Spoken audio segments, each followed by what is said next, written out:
Interpretação. Examinemos as muitas transformações que a inveja causa na mente, como vemos com clareza no exemplo de Jane Williams. Quando esta conheceu Mary, foi tomada por emoções conflitantes.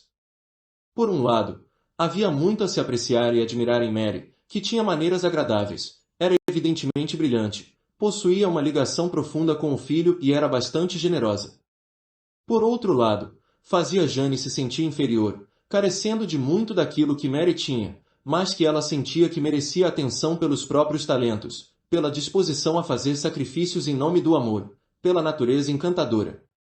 Era inevitável que, com a atração por Mary, viesse também a inveja, o desejo de ter as mesmas coisas que esta possuía, a sensação de ter direito a elas, mas a inabilidade aparente de consegui-las com facilidade ou legitimidade.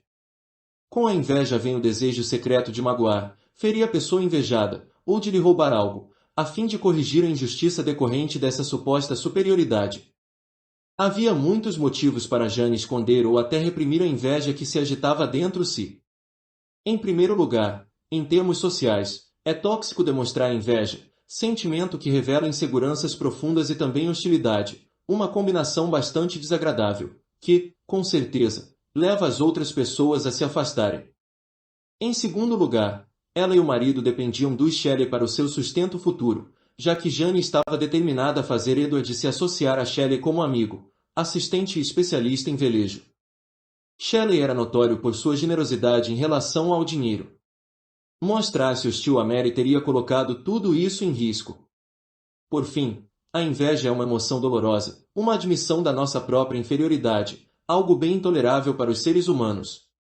Não a queremos analisar muito, gostamos de escondê-la de nós mesmos e de não ter consciência do que motiva as nossas ações. Considerando tudo isso, Jane deu o que seria o próximo passo natural, tornou-se amiga de Mary, retribuindo a cortesia amigável desta e redobrando-a. Uma parte dela gostava de Mary e se sentia lisonjeada pela atenção demonstrada por uma pessoa tão famosa. Jane era ávida por atenção.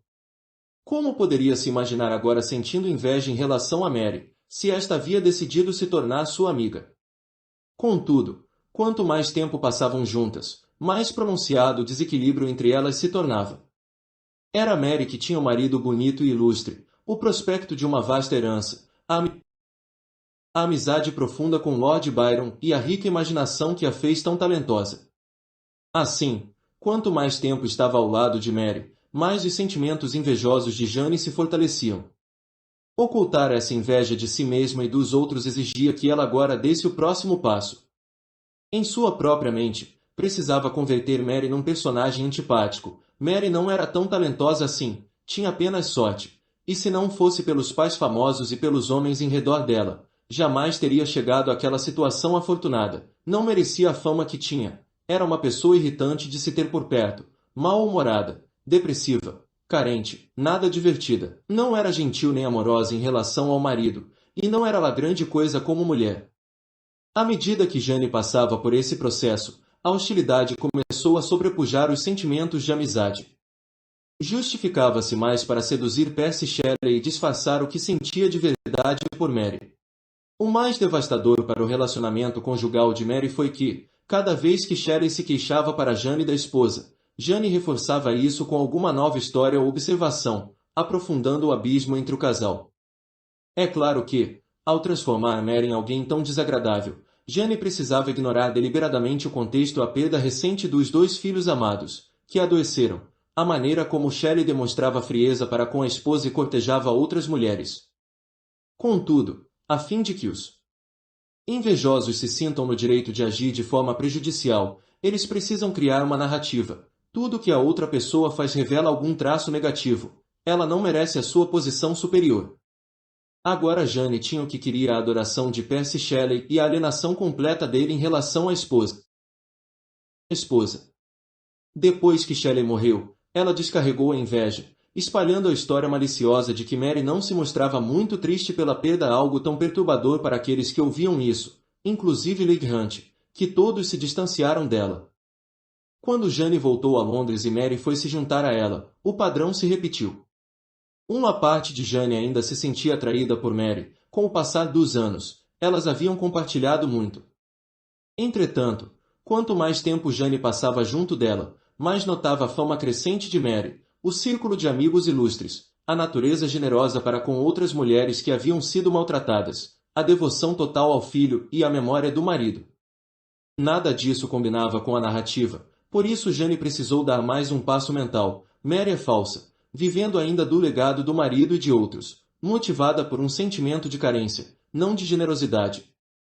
Quem dera outros enxergassem isso. Por essa razão, Jane roubou Og, amigo de Mary, uma imitação barata do pecado original de lhe roubar o marido.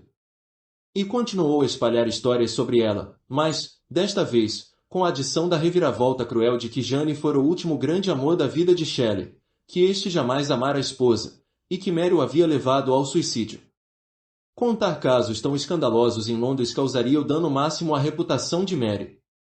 É difícil calcular a dor que Jane infligiu àquela mulher no decorrer dos anos, as brigas com Shelley que foram exacerbadas por Jane, a frieza repentina e misteriosa dos amigos mais íntimos de Mary, o jogo de atração e rejeição que Jane fez com ela, sempre recuando quando a outra desejava se aproximar, e, por fim, a revelação da traição derradeira e a noção, que assombraria Mary por muitos anos, de que tantos acreditaram no que fora contado. Essa é a dor oculta infligida por um grande invejoso. Entenda, a forma mais comum e dolorosa da inveja ocorre entre amigos. Supomos que algo no decorrer do relacionamento levou o amigo a se voltar contra nós. Às vezes percebemos traição, sabotagem, críticas cruéis que ele nos fez, e nunca entendemos a inveja subjacente que inspirou essas ações.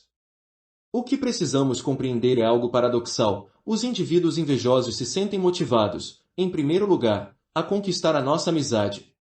Como Jane, tem uma mistura de interesse genuíno, atração e inveja, caso algumas das nossas qualidades os façam se sentir inferiores.